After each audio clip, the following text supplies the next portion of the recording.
Hello, আজকে আমরা class 12 এর সেমিস্টার 3 সাজেস্টিভ প্র্যাকটিস সেটের পার্ট 2 নিয়ে কথা বলবো। আজকে আমরা ডেরিভেটিভের 5টা টাইপ নিয়েছি, যেটা পরীক্ষা আসার জন্য খুবই ইম্পর্টেন্ট এবং কোনো না কোনোবার এই টাইপের কোশ্চেন পরীক্ষায় দিয়েছে।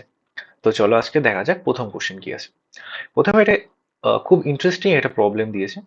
এটা একটু ট্রিকি বা অনেকের ক্ষেত্রে ইজি হতে পারে যদি ট্রিকটা ধরতে পারো। তো তো যেটা নিয়ে ডিসকাশন করবো আজকে রয়েছে, F x to the power 5 equal to 5x³ হলে 5 সরি এফ ড্যাশ এক্স এর মান কত। আচ্ছা, এবার আমরা যদি এফ অফ এক্স জানি, তাহলে তাকে ডেরিভেটিভ করলে এফ ড্যাশ এক্স বেরোয়, এটা আমরা জানি। তাহলে তার জন্য তো আমার এফ অফ এক্স আগে দরকার, তাই না? কিন্তু দেখো যেটা গিভেন রয়েছে সেটা F of x to the power 5, not F of x. তাহলে এখানে ট্রিকে মারো গুলি, আগে আমাকে খুঁজে বের করে এফ অফ এক্সটা কি। ট্রিক ফ্রিক তো পরের কথা। আচ্ছা দেখো, তাহলে আমার লাগবে হচ্ছে এফ অফ এক্স রয়েছে এক্স টু দি পাওয়ার 5। এবার একটু ছোটবেলায় সূচকে চলে যাও। যদি এক্স টু দি পাওয়ার 5 থাকে, এখান থেকে যদি আমি এক্স বানাতে চাই, তাহলে এক্স এর জায়গা যদি আমি কোনোভাবে একটা এক্স টু দি পাওয়ার 1/5 নিতে পারতাম এক্স এর জায়গায়, তাহলে কি এই 5 5 কেটে গিয়ে আলটিমেটলি এক্স পড়ে থাকতো। তাহলে এখানে কি বুঝতে পারলাম, আমি যদি x to the power 5 K x বানাতে চাই, তাহলে এক্স এর জায়গাটাকে আমায় রিপ্লেস করতে হবে কত দিয়ে?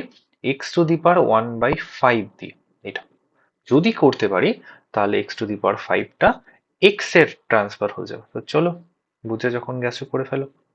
তাহলে এক্স এর জায়গা কি রিপ্লেস করব?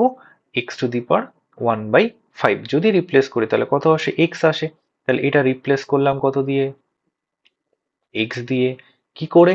এক্স এর জায়গায় x to the power 1/5 put করে। তাহলে যেখানে যেখানে এক্স ছিল সেখানে সেখানে x to the power 1/5 put করে দাও।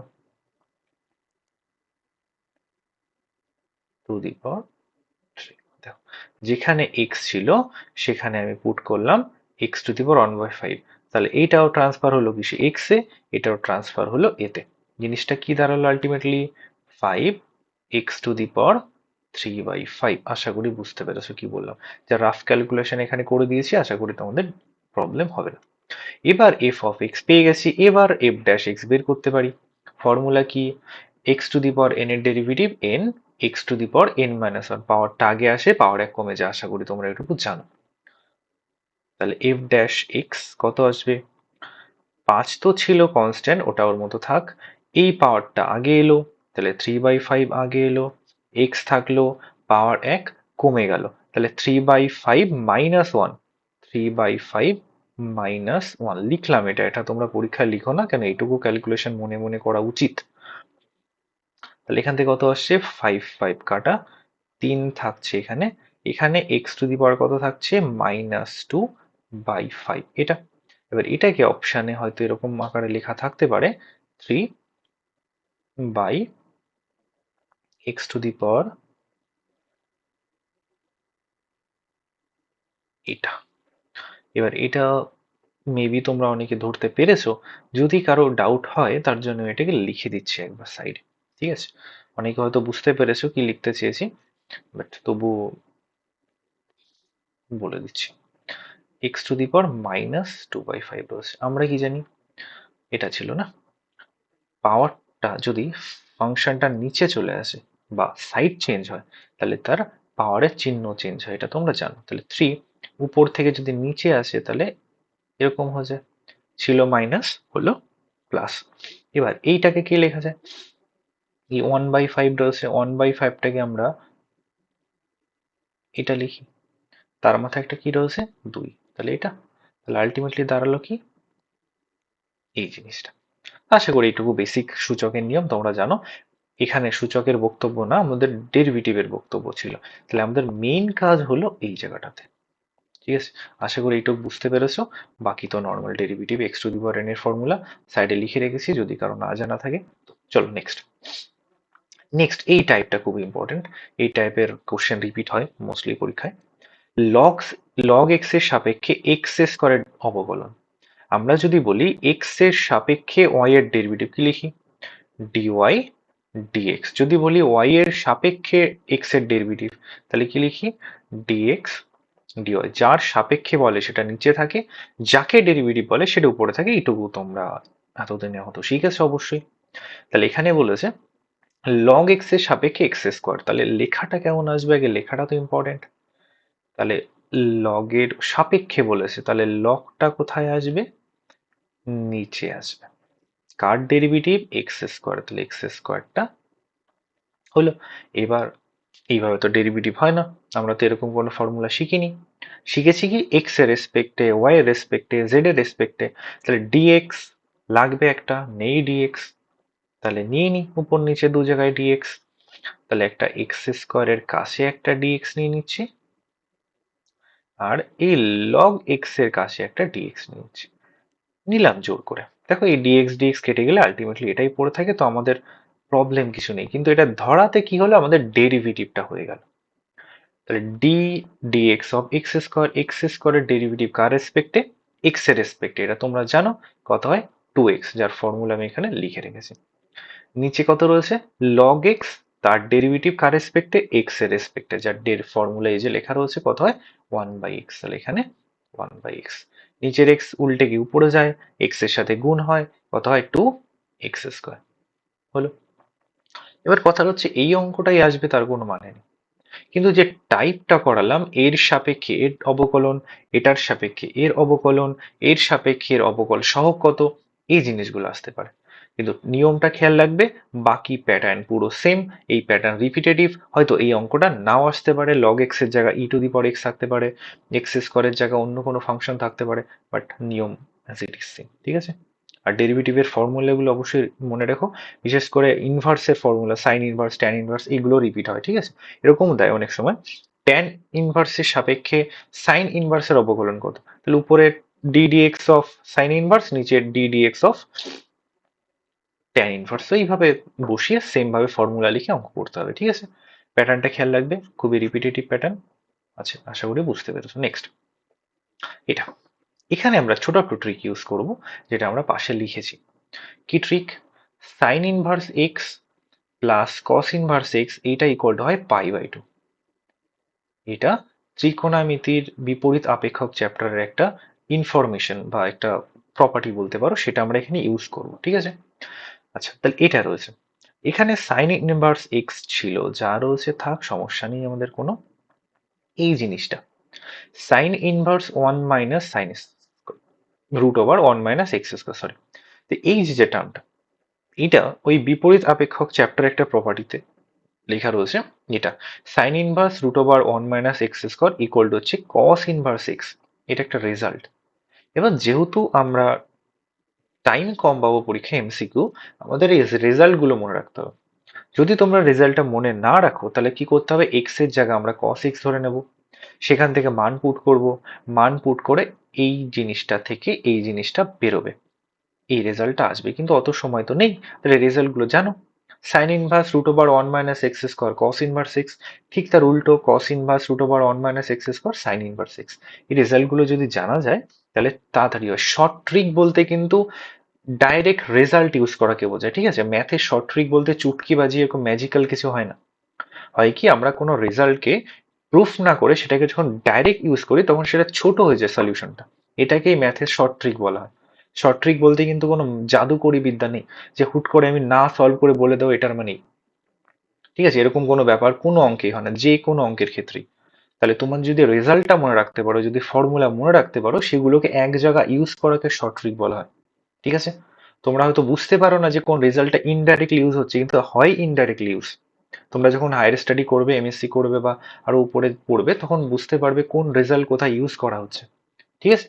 তো যাই হোক, এত কথা বলে লাভ নেই। তাহলে এর মান আমরা কত পেলাম, এখান থেকে কস ইনভার্স এক্স। রেজাল্ট গুলো একটু খেয়াল রেখো, যেটাকে আমরা অন্য ভাষায় শর্ট ট্রিক বলে থাকি। ঠিক আছে। তো এটার মান কত দেওয়া রয়েছে, এটার বললাম এটার ভ্যালু কত হয়, π/2। তাহলে কত এলো, π/2। তাহলে ডেরিভেটিভ করার আগে আমরা এই ক্যালকুলেশনটা করে এলাম। এবার ডেরিভেটিভ করো, dy dx, ওয়াই কত বেরোলো, π/2। π/2 তো কনস্ট্যান্ট, আর কনস্ট্যান্টের ডেরিভেটিভ কত হয়, 0। তাহলে এই যে যেটা ছিল, তার ডেরিভেটিভ কত হলো আলটিমেটলি 0। দেখো ইন্টারেস্টিং না। জাস্ট দুটো রেজাল্ট ইউজ করলাম, তাও আবার ডেরিভেটিভ চ্যাপ্টারেরই না, সেটা ত্রিকোণমিতি বিপরীত আপেক্ষক চ্যাপ্টারের ফর্মুলা ইউজ করলাম। তাহলে এখানে ট্রিক ফ্রিক কিচ্ছু নেই, আগের চ্যাপ্টারে দুটো রেজাল্ট ইউজ হয়েছে, ঠিক আছে। এবার এটাকে তুমি যদি ট্রিক ভেবে নাও, ওয়াও কি একটা মারাত্মক কিছু শিখে ফেললাম আজকে, ঘোড়ার মাথা, কিছুই না, এটা আগের চ্যাপ্টারের ফর্মুলা। চলো নেক্সট, এই একটা অঙ্ক আছে। এটা x cube equal to 3 to the power sine inverse t, y cube equal to 3 to the power cos inverse t হলে ডি ওয়াই ডি এক্স এর মান কত। এখানে আমরা একটা রেজাল্ট ইউজ করব যেটা আমরা অলরেডি প্রুফ করতে পারি, কিন্তু যেহেতু আমাদের টাইম বাঁচাতে হবে, তাহলে ওই রেজাল্টটাকে আমরা অ্যাজ এ ফর্মুলা মনে রাখবো। কি, যদি d y x y equal to constant হয়, তাহলে ডিওয়াই ডিএক্স হয় মাইনাস ওয়াই বাই এক্স। এটাকে তোমরা বাড়িতে রাফ করে দেখবে, ইউ ইন্টু ভি এর ফর্মুলা দিয়ে করে দেখবে এই মানটাই বেরোয়। কিন্তু যেহেতু আমরা জানি এটাই বেরোবে, তাহলে আমরা এটা অ্যাজ এ ফর্মুলা মনে রাখি, আমাদের যেহেতু টাইম কম, তাই না? এটাই তো হওয়া উচিত, তাই না? তাহলে আমরা যদি এক্স ইন্টু ওয়াই কনস্ট্যান্ট পেয়ে যাই, তাহলে তার ডেরিভেটিভ করলে কত বেরোয়, মাইনাস ওয়াই বাই এক্স বেরোয়, তাই তো? তো দেখে যাক, আমরা যদি এখানে গুণ করি, আমরা তাহলে এক্স কিউব আর ওয়াই কিউবকে গুণ করে দেখি ওরকম কিছু আসছে কিনা, যদি আসে তো ভালো, নাহলে হরে কৃষ্ণ। তাহলে x cube into y cube কত আসছে, 3 sin inverse t into 3 cos inverse t লিখলাম। আচ্ছা, এবার যদি ছোটবেলার সূচকের কথা মনে পড়ে, যদি বেস সেম থাকে, গুণ করলে কি হয়, পাওয়ারে পাওয়ারে যোগ হয়। তাহলে 3 to the power sine inverse T plus cos inverse টি। একটু আগে গরম গরম একটা জিনিস শিখে এলাম আগের পেজে, sign inverse x plus cos inverse x কত হয়, পাই/2। এখানে লিখে রেখেছি। ওকে, কত হলো, 3 টু দি পাওয়ার পাই/2। এটা কার মান ক্যারি করছিল, এক্স কিউব ওয়াই কিউব। তাহলে এই কিউবটাকে যদি ওইদিকে উড়িয়ে দিই, তাহলে এক্স ওয়াই ইকুয়াল টু কত আসবে, ওইদিকে হয়ে যাবে কিউব রুট। তাহলে 3 টু দি পাওয়ার পাই/2, আর কিছু দরকার নেই আমার। এই যে যেটা লিখলাম, দেখো এই জিনিসটা যা লিখেছি, এখানে দেখো কোনো এক্স ওয়াই জেড কোনো ভ্যারিয়েবল নেই, যা রয়েছে সব কোনো না কোনো কনস্ট্যান্ট। তাহলে ফর্মুলা কি বললাম, সরি রেজাল্ট, যেটাকে তোমরা অন্য ভাষায় শর্ট ট্রিক বলো। এক্স ওয়াই ইকুয়াল টু যদি কনস্ট্যান্ট হয়, তাহলে ডি ওয়াই ডিএক্স কি হয়, মাইনাস ওয়াই বাই এক্স। তাহলে x y equal to constant এলো, তাহলে বের করতে কি বলেছিল, ডি ওয়াই ডিএক্স এর মান কত। তাহলে ডি ওয়াই ডিএক্স এর মান কত হবে, ডি ওয়াই ডিএক্স এর মান হবে মাইনাস ওয়াই বাই এক্স। তাহলে এটা চেয়েছিল, এটার উত্তর মাইনাস ওয়াই বাই এক্স। ঠিক আছে, আশা করি এটা তোমরা মুখে মুখে সলভ করতে পারবে যদি এই দুটো ইনফরমেশন মনে থাকে। শর্ট ট্রিক বলছি না, বাট অ্যাকচুয়ালি শর্ট ট্রিকই, যেহেতু আমরা শর্টে করতে পারছি, বাট এটা একটা রেজাল্ট, ঠিক আছে। তাহলে হলো মাইনাস ওয়াই বাই এক্স। আশা করি বুঝতে পেরেছো, প্যাটার্নটা ইম্পর্টেন্ট, খেয়াল রাখবে, ঠিক আছে। প্রত্যেকটা প্যাটার্নের একটা করে এক্সাম্পল দিয়ে যাচ্ছি, অঙ্ক হয়তো চেঞ্জ হতে পারে, বাট প্যাটার্ন সেমই থাকবে, ঠিক আছে। হয়তো ডিজিট ফিজিট চেঞ্জ হতে পারে কিছু একটা, বাট প্রত্যেকটা অঙ্কে কোনো না কোনো আলাদা রেজাল্ট ইউজ হচ্ছে। ওই রেজাল্ট গুলো খেয়াল রাখবে, ঠিক আছে। অঙ্ক সাজেশন হয় না যে একটা অঙ্ক করালাম এটাই আসবে, এরকম খুব রেয়ারেস্ট পসিবিলিটি। তো টাইপ গুলো খেয়াল রাখবে, বই থেকে প্র্যাকটিস করবে, বাকি তোমার অ্যাটেম্পটের উপর ডিপেন্ড করছে পরীক্ষা ভালো হবে কি খারাপ হবে, ঠিক আছে। কিন্তু এরকম না যে 10টা অঙ্ক করে গেলাম 10টার মধ্যে 5টা আসবে, এরকম হতেই পারে না। অঙ্ক ফিজিক্সে এই জিনিসটা সম্ভবই না। তো এই ফাঁদে পা দেবে না, প্যাটার্ন গুলো ভালো করে প্র্যাকটিস করে রাখবে, বারবার প্র্যাকটিস করবে যাতে হাতে স্পিডটা ফাস্ট হয়। বাকি আর কোনো ট্রিক নেই অঙ্ক ভালো রেজাল্ট করার, বারবার প্র্যাকটিস, রিভিশন, ফর্মুলা মনে রাখবে, ব্যাস। চলো নেক্সট, এখানে আর একটা প্যাটার্ন রয়েছে, ঠিক আছে। এটা একটা রেজাল্ট ইউজ করবো আমরা। তো রেজাল্টে কি, x to the power n y to the power n equal to যদি x plus y n plus m হয়, এই প্যাটার্নটা খেয়াল রাখো। যদি এটা হয়, তাহলে d y d x equal to y by x, ঠিক আছে। এটা একটা রেজাল্ট, যেটাকে আমরা এজ এ ফর্মুলা মনে রাখবো, ঠিক আছে। কি, x to the power m n into y to the power m equal to যদি x plus y n plus m হয়, তাহলে ডি ওয়াই ডিএক্স কত হয়, ওয়াই বাই এক্স। দেখো তো এখানে কি ম্যাচ করছে রেজাল্ট যেটা বললাম, এটা এন এটা এম ভাবো, তাহলে এখানে 2 + 3 5, এখানে কি আছে, তাই কি ছিল, এন এম থাকলে এখানে এন প্লাস এম হতে হতো, এখানেও তো তাই আসে। তাহলে প্যাটার্ন ম্যাচ করছে, প্যাটার্ন ম্যাচ করলে কি হয়, ডেরিভেটিভ কত হয়ে যায়, ডি ওয়াই ডিএক্স কত হয়ে যায়, ওয়াই বাই এক্স। তাহলে এখানে ডি ওয়াই ডিএক্স এর মান কত হয়ে গেল, ওয়াই বাই এক্স। তাহলে আমরা অঙ্ক সলভ না করে জাস্ট এর রেজাল্টটা ইউজ করে বলতে পারি। ঠিক আছে? এই অঙ্কটা আর অন্যভাবে থাকতে পারে, ধরো এরকম এক্সাম্পল থাকলো x to the power p y to the power q equal to যদি x y p plus q হয়, তাহলে ডিওয়াই ডিএক্স এর মান কত? তাহলে এখান থেকেও ডিওয়াই ডিএক্স এর মান কত হবে? আমরা ডাইরেক্ট বলে দেবো ওয়াই বাই এক্স। তাহলে এই ফর্মুলাটা যদি মনে রাখতে পারো, তাহলে তোমরা ইজিলি তাড়াতাড়ি সলভ করতে পারবে। তো আজকের ভিডিওতে আমরা 5টা টপিক শিখলাম, 5টা টাইপ শিখলাম। আগের দিনের যে পার্ট 1 ছিল ওখানেও 5টা টাইপ শিখেছিলাম আমরা। পরীক্ষার আগে অবধি আমরা এইভাবে সিরিজ কন্টিনিউ করব। প্রত্যেক ভিডিওতে 5টা করে আলাদা আলাদা চ্যাপ্টার থেকে বা আলাদা আলাদা টপিক থেকে 5 টাইপের কোশ্চেন নেব, সেগুলোকে আমরা প্র্যাকটিস করব। ঠিক আছে? আমি এখানে একটা করে টাইপ বলছি, তোমরা টাইপগুলো শিখবে, এক্সারসাইজ থেকে সেম টাইপের সেম প্রবলেমগুলোকে এই ফর্মুলাগুলো ইউজ করে সলভ করার চেষ্টা করবে।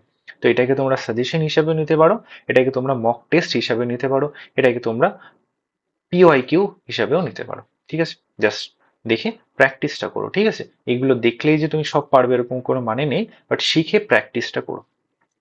তো 5টা টাইপ শিখলাম, একটা এইচডাব্লিউ থাক। এখানে বলেছে y equal to root over এটা, সরি এক্স ইকুয়াল টু এটা, ওয়াই ইকুয়াল টু এটা, তাহলে ডিওয়াই ডিএক্স এর মান কত হবে বের করতে বলেছে। দেখো তোমাদের যা যা ফর্মুলা শেখালাম সেখান থেকেই কোনো না কোনোটা ইউজ করে এটা বের করতে হবে। তোমরা অবশ্যই এটা অ্যাটেম্প করো, অ্যাটেম্প করে কমেন্টে জানিও অ্যান্সার কত এসছে। এটা এইটুকু পার্টিসিপেশন মেবি জরুরি পরীক্ষার আগে। তো আজকের মতো এইটুকুই, দেখা হচ্ছে পরের ভিডিওতে এরকম 5টা ইন্টারেস্টিং টপিক নিয়ে। তো আজকের মতো টাটা।